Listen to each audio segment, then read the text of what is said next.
maliwanag ng kalikasan. Nang tao ay inalis at si Adan ay nanangis at nagsabi, o wala haya abay hawa. Nang kami ay tumitira sa hardin at ang aming mga puso ay nakataas, aming nakita ang mga anghel umaawit ng papuri sa langit. Ngunit ngayon ay hindi namin nakikita gaya ng aming kinaugalian.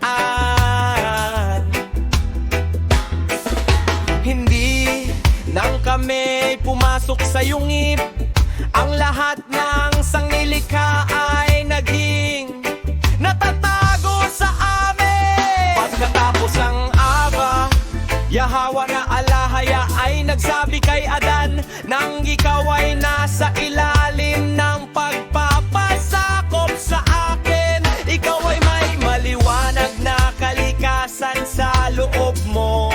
At dahil dito ay iyong nakikita ang mga bagay sa malayo. Ngunit matapos ang iyong pagsuway, ang iyong maliwanag na kalikasan ay inalis sa iyo. At hindi ito naiwan sa iyo upang makakita ng mga bagay sa malayo, kundi ang mga malapit lamang ayon sa kakayahan ng laman, sapagkat ito ay parang hayop. Nang marinig ni na Adan at Eva ang mga salitang ito mula sa Alahaya, sila ay nagpatuloy sa kanilang daan, papurihan at sinasamba siya ng isang pusong nabalot ng kalungkutan. At ang Alahaya ay tumigil sa pakikipag-ugnayan sa kanila.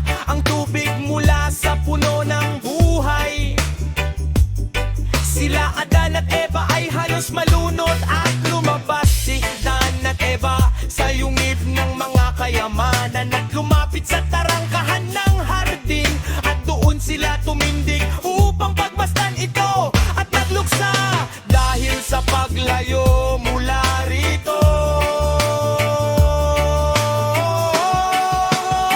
At si Adan at Eva ay umalis sa harap ng tarangkahan ng hardin patungo sa dakong timog nito, at natagpuan doon ng tubig na dumidilig sa hardin mula sa ugat ng puno ng buhay, at naghihiwalay mula roron sa apat na ilog sa ibabaw ng lupa.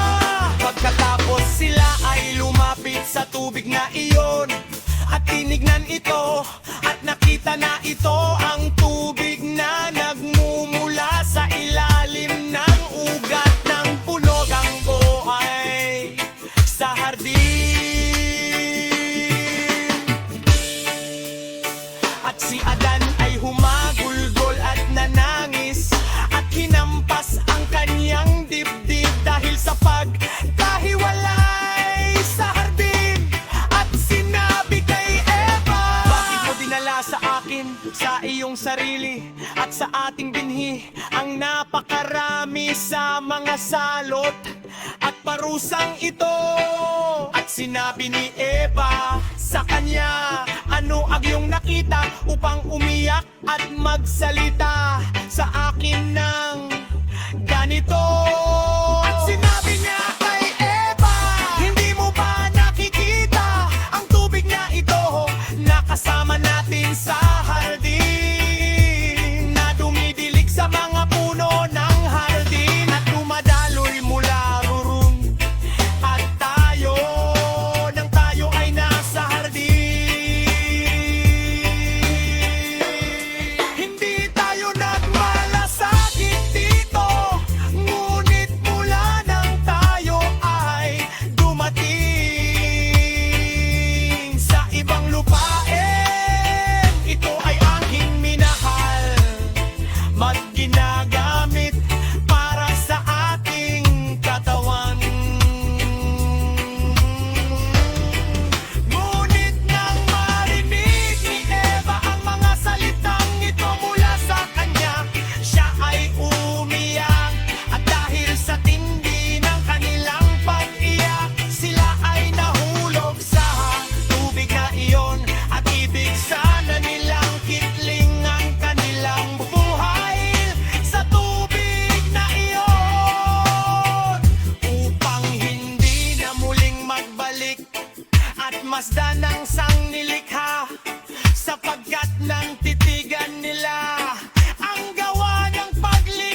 kasama